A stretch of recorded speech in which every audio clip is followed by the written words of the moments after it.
Hola chicos, vamos a ver un video sobre los estados de agregación de la materia. Bueno, espero que les resulte fácil.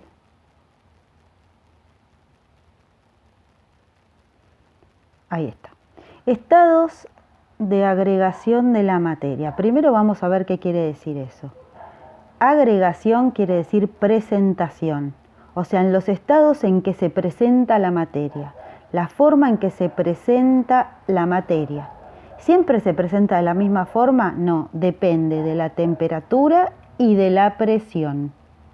Esos dos factores afectan a cómo la vamos a ver. Por ejemplo, si tenemos agua a temperatura ambiente y presión normal, la vamos a ver en el estado líquido. Pero si cambiamos esos factores de temperatura o de presión, puede ser que esté en otro estado. Para eso, primero vamos a ver los tres estados de la materia con la teoría cinético-molecular, que tiene un nombre difícil, pero es muy fácil.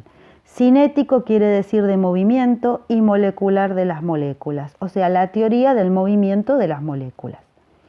Bueno, borro un poquito así no está tan marcado.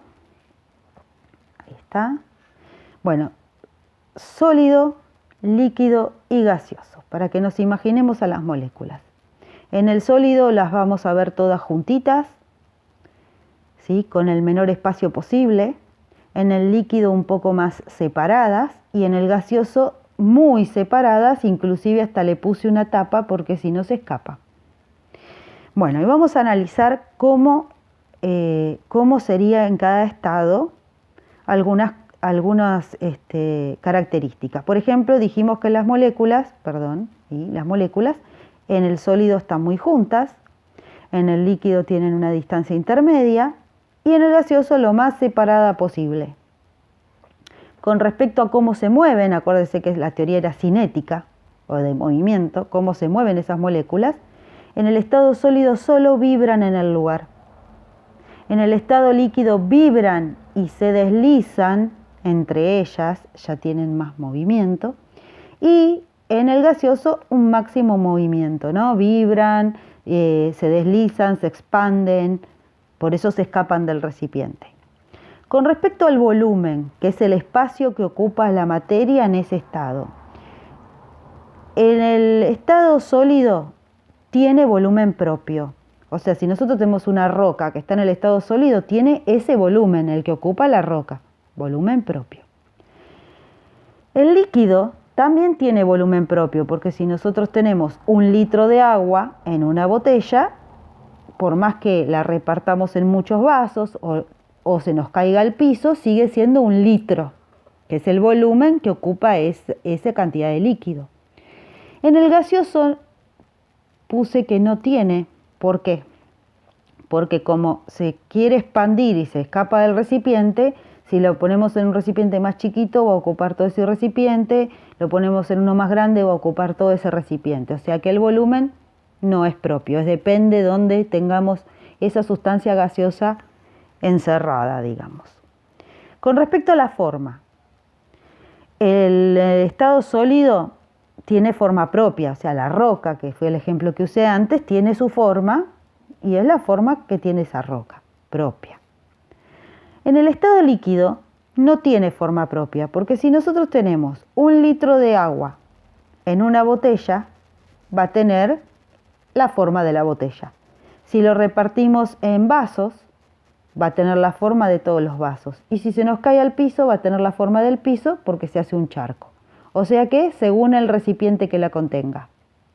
En el estado gaseoso no tiene forma porque el gas tiende a expandirse y bueno, no tiene forma, va a tener la forma del recipiente donde lo tengamos atrapado. Pero si lo soltamos se expande y pierde la forma. Con respecto a si se puede comprimir. Comprimir quiere decir que lo podemos apretar y poner cada vez más juntas a las moléculas. En el estado sólido no se puede porque ya están muy juntas. En el estado líquido prácticamente no se puede tampoco porque si bien hay un poco de espacio, es tanta la presión que se necesita para que se acerquen un poco más que prácticamente es imposible. Y en el estado líquido, en el estado gaseoso, donde las moléculas están lo más separadas, entonces sí vamos a poder comprimir. O sea, si nosotros bajáramos la tapa, podríamos bajarla un poco hasta un límite, porque después ya empieza a necesitarse presiones más grandes, ¿no? Bueno. Vamos a ver qué son los cambios de estado. Entonces, estado sólido, estado líquido y estado gaseoso. El cambio de estado es cuando ocurre el pasaje de un estado al otro, o sea, cuando se produce ese pasaje. Entonces, por ejemplo, del sólido al líquido se derritió el cubito, fusión. Si ponemos el agua en la cubetera en estado líquido y lo ponemos en el freezer y se congela, o sea, de líquido a sólido, solidificación. Ahora, si tenemos algo en el estado líquido y pasa al estado gaseoso, se dice ebullición o evaporación. ¿Por qué ebullición? Porque cuando hierve se dice ebullición. O sea, está en el estado líquido y le tenemos que dar calor y se produce todo un movimiento con burbujas, eso es ebullición. Y evaporación sería el mismo cambio de estado de líquido a gaseoso, pero en forma paulatina y más tranquilo. O sea, si nosotros dejamos, por ejemplo, un tachito con agua en el patio y lo dejamos ahí, al pasar los días vamos a ver que hay menos cantidad de agua. Eso no es porque el agua hirvió, sino porque fue de a poquito evaporándose la capa superior, después la que le sigue, después la que le sigue, o sea, siempre la capa superior pasa a vapor y entonces pasa al estado gaseoso en forma paulatina, capa por capa. Ahora, si tenemos algo en el estado gaseoso y lo llevamos al estado líquido, se dice que se licuó, o sea, licuación o condensación. ¿Por qué dos nombres? Si lo que pasa del estado gaseoso al líquido es un gas, por ejemplo, el oxígeno, que a temperatura ambiente está en estado gaseoso, se dice que es un gas, y lo llevamos al estado líquido, por ejemplo, porque lo presionamos o porque lo enfriamos mucho, decimos que lo licuamos, o sea, un gas, cuando pasa al estado líquido, se licúa. Ahora, si lo que estaba en el estado gaseoso era un vapor, como por ejemplo el vapor de agua cuando nos vamos a duchar, cuando toca el azulejo se hace la gotita en estado líquido, ahí se dice que se condensó. O sea, los gases se licúan, los vapores se condensan. Y bueno, y el cambio de estado más difícil de ver, pero que existe, es de gaseoso a sólido y de sólido a gaseoso. Por ejemplo, el hielo seco. El hielo seco está en el estado sólido y todo el tiempo está alargando ese humo blanco que vemos y está pasando al estado gaseoso sin pasar por el líquido. Se dice que se volatilizó. O sea, acuérdense de volar, como que sale volando, volatiliza. Al revés, si tuviéramos el estado, esa sustancia en el estado gaseoso y la enfriamos tanto que pasa al sólido sin pasar por el líquido, se dice que sublimó. ¿Sí? Bueno, muy bien. Ahora, vieron que en los cambios de estado, o sea, los cambios de estado ocurren a una determinada temperatura y eso es para cada sustancia. O sea, por ejemplo, si yo quiero que el agua pase a sólido, es a 0 grados. Pero si yo quiero que otra sustancia pase a sólido, no va a ser a 0 grados, va a ser a la temperatura propia de esa sustancia. Cada sustancia tiene su temperatura propia para cambiar de estado, ¿sí?, en ciertas condiciones de presión. Bueno, se dice punto de fusión a la temperatura donde ocurre la fusión y punto de ebullición a la temperatura donde ocurre la ebullición. Por ejemplo, para el caso del agua, el agua tiene su punto de fusión en 0 grados. O sea que puede pasar de sólido a líquido o de líquido a sólido en 0 grados centígrados. O sea, en un sentido o en el otro, ¿sí? Los dos cambios de estado de los mismos estados. Y punto de ebullición, 100.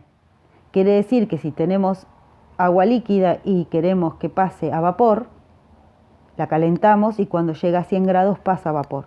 Y si queremos enfriar el vapor y que pase al estado líquido, a los 100 grados ocurre el proceso contrario. Bueno, y por ejemplo acá les puse otro ejemplo del alcohol, que es una sustancia diferente, para que vean que no son los mismos valores. El alcohol, si nosotros queremos que se congele, lo tenemos que llevar a menos 117 grados centígrados, una temperatura muy baja. O sea que si ponemos alcohol en el freezer, que llega a unos menos 15 grados más o menos, no se va a congelar el alcohol. Pueden hacer la prueba de poner en un frasquito alcohol y ponerlo en el freezer y ver que no se va a congelar porque tiene una temperatura de fusión mucho más baja que a la que llega el freezer.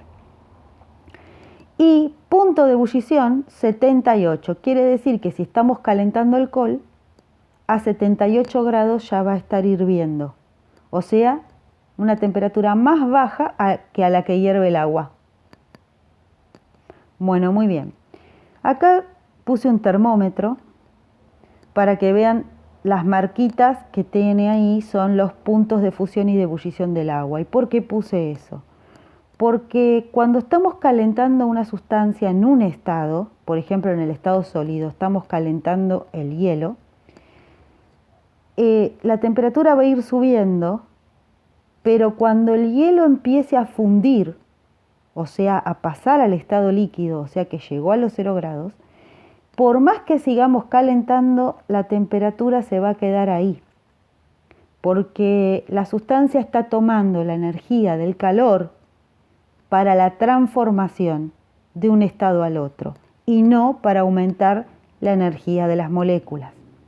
Una vez que todas las moléculas pasaron al estado líquido, entonces sí, le seguimos dando calor, va a seguir subiendo la temperatura. Pero cuando tengan la energía suficiente para llegar a la ebullición, en el caso del agua 100 grados, se va a detener el aumento de temperatura hasta que toda el agua pase de líquido a gaseoso, por más que el fuego esté prendido, porque la energía que le estamos dando es para la transformación. Una vez que todas las moléculas se transformaron, si seguimos calentando, va a seguir subiendo la temperatura. O sea que si nosotros conocemos el punto de fusión y el de ebullición, sabemos que por debajo de ese punto está en el estado sólido, entre medio en el líquido y superando el de ebullición en gaseoso. Acá les hice un gráfico de la temperatura en función del tiempo. Al tiempo no le puse valores porque el tiempo depende de cuánta cantidad de sustancia nosotros estemos calentando. Por ejemplo, no es lo mismo calentar una ollita chiquita con agua que una olla de 10 litros llena de agua. O sea, las temperaturas de fusión y de ebullición son las mismas, pero va a tardar mucho más en llegar la olla que tiene más agua. Bueno, supongamos que sacamos del freezer hielo a menos 15 y lo empezamos a calentar. Va a ir subiendo la temperatura hasta que llegue a 0. En 0 se va a quedar quieta la temperatura, por eso hice una meseta, porque es el cambio de estado. Después que toda la sustancia cambió de estado, va a seguir subiendo la temperatura, ¿sí?, hasta que llegue al punto de ebullición, donde de vuelta se va a quedar quieta la temperatura, o sea, va a haber una meseta, porque es el cambio de estado de líquido a gaseoso. Y después, si seguimos calentando, va a seguir subiendo. Sí, yo lo hice solo hasta 120, pero si lo hiciera hasta, no sé, 300, esto sigue subiendo. ¿Sí? O sea, ¿qué quiero decir con esto? Que en este gráfico las mesetas son los cambios de estado. Y sube y se inclina hacia el costado porque sube y a medida va transcurriendo el tiempo, por eso queda inclinado el gráfico, ¿sí? Bueno, esto es todo y espero que les haya resultado fácil y que puedan resolver los ejercicios.